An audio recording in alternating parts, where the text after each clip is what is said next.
দেশের ব্যাংকিং খাতের চরম অনিয়ম, দুর্নীতি, অরাজকতা আর অব্যবস্থাপনা ও দুঃশাসনের চরম নজির স্থাপন করেছে এনআরবিসি ব্যাংক পিএলসি, যার জন্য ব্যাংকের একক কর্তৃত্ববাদী চেয়ারম্যান পারভেজ কামাল ও তার সকল অপকর্মের দোষর এক্সিকিউটিভ কমিটির চেয়ারম্যান আদনান ইমামকে দায়ী করছে ব্যাংকটির উদ্যোক্তা পরিচালকরা। সেই সঙ্গে অর্থ উপদেষ্টার ভাগ্নি জামাই পরিচয়ে আওয়ামী লীগের খোলসে আবার কিছু প্রতিষ্ঠিত দুর্নীতিবাজ এনআরবিসি ব্যাংক দখলের পায়তারায় লিপ্ত জানিয়ে ব্যাংক রক্ষা ও বর্তমান পর্ষদ ভেঙে পুনর্গঠনের দাবি জানিয়েছে তারা। অভিযোগ রয়েছে, এনআরবিসি ব্যাংকে তমাল আদনান চক্র ৮,০০০ কোটি টাকা লুট করেছে। এই চক্রের হোতা রাশিয়াস্থ বঙ্গবন্ধু পরিষদের সাধারণ সম্পাদক এস.এম. পারভেজ তমাল।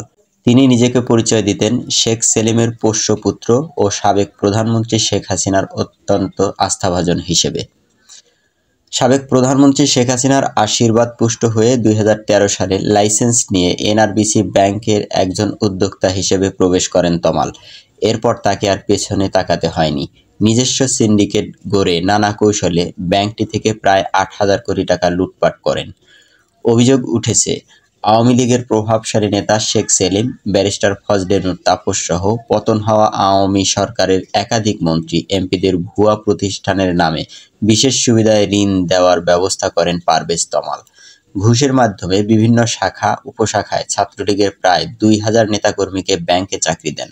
শেখ সেলিম ও ব্যারিস্টার ফজলে নূর তাপস সহ প্রভাবশালী দুজন সাবেক গভর্নরের হাত ধরে ২০১৭ সালে ব্যাংকের চেয়ারম্যানের পদটি বাগিয়ে নেন পারভেজ তমাল।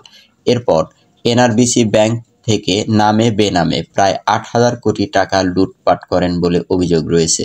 অর্থ লোপাটের বেশ কয়েকটি অভিযোগের নথিপত্র অনুসারে বাংলাদেশ ব্যাংকের গোয়েন্দা শাখায় তাদের বিরুদ্ধে ব্যবস্থা নেওয়ার সুপারিশ করা হয়।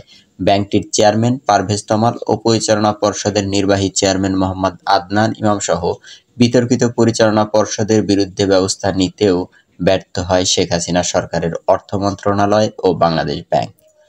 এদিকে তমালের সহযোগী এনআরবিসি ব্যাংকের এক্সিকিউটিভ কমিটির চেয়ারম্যান আদনান ইমাম মাত্র ৩ বছরেই বিভিন্ন ব্যাংক থেকে ২,০০০ কোটি টাকার বেশি হাতিয়ে নেওয়ার অভিযোগ পাওয়া গেছে। বাংলাদেশ ও যুক্তরাজ্যের দ্বৈত নাগরিক মোহাম্মদ আদনান ইমাম এই ব্যক্তিকেই রেমিটেন্স যোদ্ধা হিসেবে সিআইপি মর্যাদা দিয়েছে আওয়ামী লীগ সরকার। আর্থিক খাতের লুটেরাদের অন্দরমহলে হোয়াইট কলার ক্রিমিনাল হিসেবে পরিচিত এই আদনান কাগজে কোম্পানি খুলে শত শত কোটি টাকা ঋণ নিয়ে তা পাচার করেছেন বিদেশে। সবচেয়ে বিস্ময়কর তথ্য হচ্ছে, শ্বশুরবাড়ির গৃহকর্মীকে ব্যবস্থাপনা পরিচালক সাজিয়ে জাল জালিয়াতির মাধ্যমে খোলা টিএসএন trade and infrastructure development limited কোম্পানির নামে ৪০০ কোটি টাকা ঋণ তুলে আত্মসাৎ করেছেন আদনান। আর ১২০ কোটি টাকার সরকারি কাজের বিপরীতে ৭০০ কোটি টাকা ঋণ তুলে পাচার করেছেন বিদেশে। অভিযোগ আছে, আদনান ইমামের এই লুটপাটের সহযোগী ছিলেন এনআরবিসি ব্যাংকের চেয়ারম্যান পারভেজ তমাল, ইউসিবি ও পদ্মা ব্যাংকের কয়েকজন প্রভাবশালী। এরা মিলে মূলত ব্যাংক ও শেয়ার বাজারে লুটপাট এবং বিদেশে অর্থ পাচারের শক্তিশালী সিন্ডিকেট গড়ে তুলেছিল। এই সিন্ডিকেটের হাত ধরে দুবাই ও যুক্তরাজ্যে খোলা বহু কোম্পানির মাধ্যমে বেশ কয়েকজন সাবেক মন্ত্রী, এমপি, আমলা ও পুলিশ কর্মকর্তা বিপুল টাকা বিদেশে পাচার করেছেন।